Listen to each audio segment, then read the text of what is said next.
Loué soit Jésus-Christ, sa paix soit avec vous.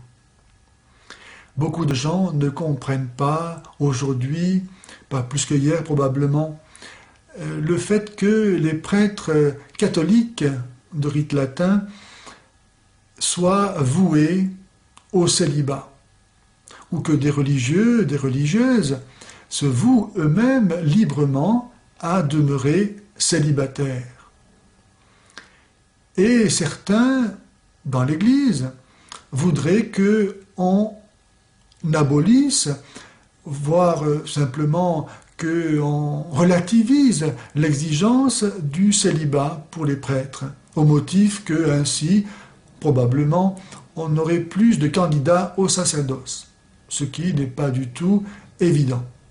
Mais en tout cas, le célibat est en lui-même la manifestation dans l'humanité de ce que nous devons vivre au ciel. Jésus nous a appris qu'au ciel, on ne se marierait plus, mais qu'on vivrait comme des anges.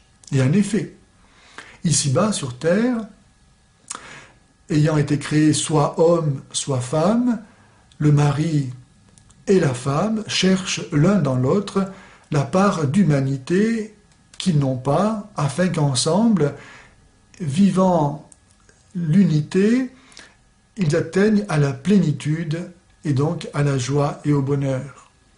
Mais au ciel, où nous aurons été, par la grâce de Dieu, divinisés, où nous vivrons de la vie même de Dieu, devenus fils de Dieu par notre baptême et notre communion au Christ, Dieu fait homme pour que les hommes deviennent Dieu, eh bien au ciel, où nous vivrons de la vie de Dieu, nous n'aurons plus besoin de chercher dans un autre être ce qui nous manquerait pour atteindre à la plénitude. Nous serons déjà devenus Dieu par grâce. Et de même, au ciel, nous n'aurons plus le devoir de perpétuer l'espèce, comme nous le faisons ici par la procréation.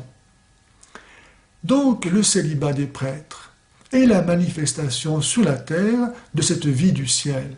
Et c'est pourquoi il est si précieux. L'Église est d'origine surnaturelle. Elle n'est pas une invention humaine, naturelle. On ne devient pas prêtre de père en fils, comme on peut le devenir lorsqu'on est imam ou pasteur. On est prêtre appelé par l'Esprit de Dieu. L'Église se renouvelle, se multiplie, s'agrandit par la puissance de l'Esprit et non pas par une opération d'ordre naturel ou humaine. Le mot célibataire, célibat, vient de deux mots latins, celi, le ciel, et habitare. Par définition, donc, le célibataire, c'est celui qui habite le ciel.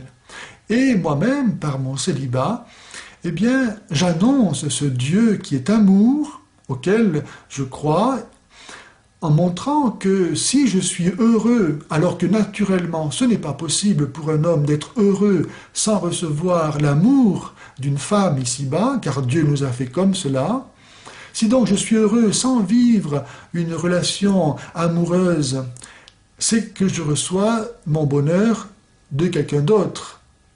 Et donc cela postule, par le fait même, l'existence de Dieu que j'annonce. Et non seulement mon célibat annonce l'existence et l'amour de Dieu, mais aussi il est une anticipation, un gage, une preuve de ce royaume des cieux que je prêche et auquel j'appelle tous les hommes à entrer par l'amour du Christ.